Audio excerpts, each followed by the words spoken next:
Appreciation to a man who's given so much to the sport, always gives great of his time here at the Northwest 200. We often use the word when we're introducing people in sport and stuff like that, and we say a legend and we throw it out, but this man truly is a legend. Ladies and gentlemen, John McGuinness.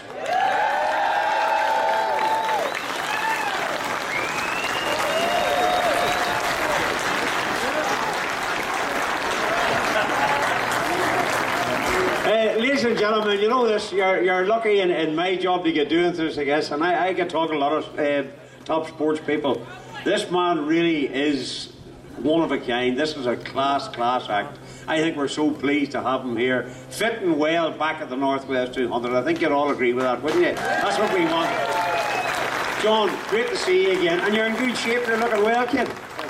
Well, I never look great, do I? But yeah, well, a lot better than I did do 2 years ago at this event. You know, it all come crashing down 2 years ago at Primrose, and you know, I never thought I'd ever be able to ride again at that moment. But yeah, I put a lot of work in, a lot of physio, and you know, 7 or 8 operations on my leg, and I just didn't want to finish my career on a golf course. You know, I hate golf; it's a crap game, so I didn't want to end it all on the 8th green of whatever bloody putting green. So yeah, so I put my heart and soul into it, getting back. You know, we put this deal together with Norton, and you know, that was my goal, to come and sort of put the demons behind me, whatever you want to call it. You know, this is my 25th anniversary racing here at this place, and I remember coming.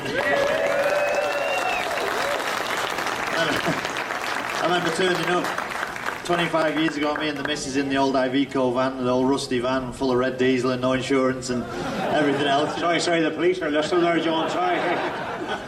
And, you know, I remember driving up the Causeway coast and everybody was waving at me, and I thought, oh, they know who I am, I must be famous. And the back doors were that rusty, the back doors had fallen open on the van, and the pipe was hanging out the back of the van, so they were telling me to stop. But it doesn't go away, you know, that camaraderie, the hospitality that you guys provide at this part of the world. You know, when you drive into the paddock, it's still the same now, all these years later, and you know, we all get to see some of all the best road races in the world, and you know, I've had some amazing races here.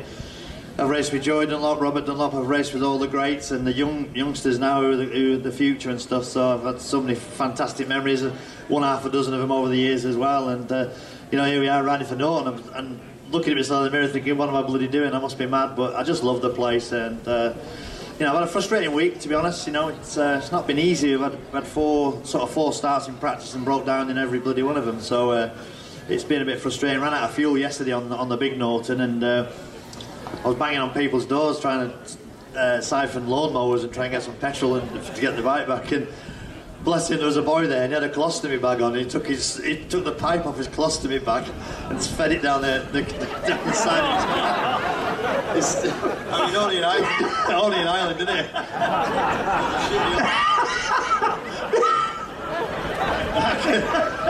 Yeah. And how's he? Was he rushed to the hospital after that? Had a bit of a dribble down his leg, but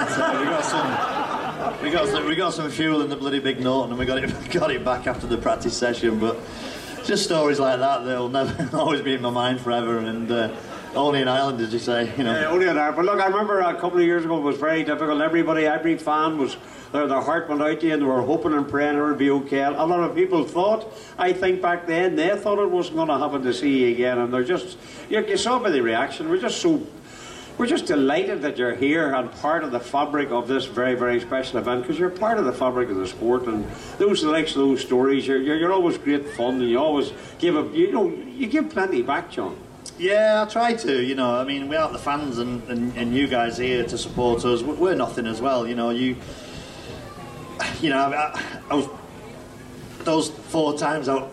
Not that I wanted to be out there, but ended up being spectating out on the bloody track 4 times, and you know, you can just see what the effort the boys are putting in. You know, the top level, and even the guys through the field and the guys bringing up the back. You know, they've all got international licenses and putting on a fantastic show, and the fans and the kids and families all out on the track. We're really, really enjoying it, and you know, I like to give a bit back. I've had so much happiness, so much joy. You know, met so many, you know, interesting people. You know, I met a few idiots along the way. You know, you're doing everything. Thanks very much. No, you're all right. You're all right, Logan. But Yeah, you haven't changed much over the years. Just a bit greyer, but it's had a pink shirt as well. But, yeah, no, it's been an amazing journey, and I like to give a bit back. I like to see everybody here, and I won't let anybody down. And when I went through Fence, I thought I'd let everybody down. My sponsors and family and stuff. So it was a tough time. And it wasn't my fault. It was a Honda issue. We all know that, but. I just want to try and draw a line under that and go forward, and like I say, God knows what's going to happen tomorrow. I'm way back on the grid, and I think wherever we finish, we're going to look the best anyway. And it's a chrome bike, and if you break down, at least you can do your hair in the side of the tank because it's that shiny. But still, chrome leathers on a fat lad, I look like a chicken in tinfoil, so it's not that good. So we'll get stuck in tomorrow and see where we end up. Look, I have to say, listen, I'm not sure too many people here really worry or care how you finish. We just want you to finish and want you to be safe. Isn't that right? Because this is a precious commodity we have here. This is precious, this man. 25 years in the making. I was talking to some of the other lads. The quality now on the grid is exceptional, isn't it? In virtually all the classes now.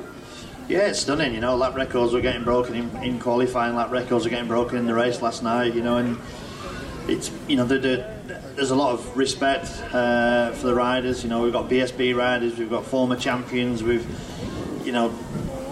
it's just the depth of field is strong. The bikes on the track are high quality. We're all wheel to wheel at nearly 200 mile an hour, so there's a lot of trust in the riders as well, and it's just very different. It's a different feeling, and it's very, very unique as well.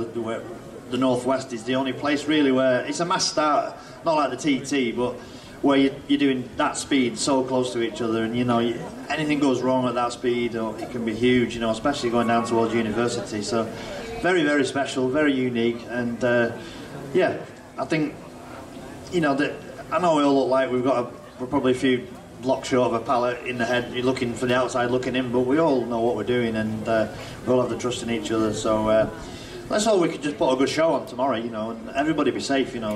That's the most important bit, is safe and put on a great show. In that answer, you used two words I think would sum you up. You said special and unique. Ladies and gentlemen, boys and girls, fans of motor racing and the NW200, show your appreciation. John McGuinness.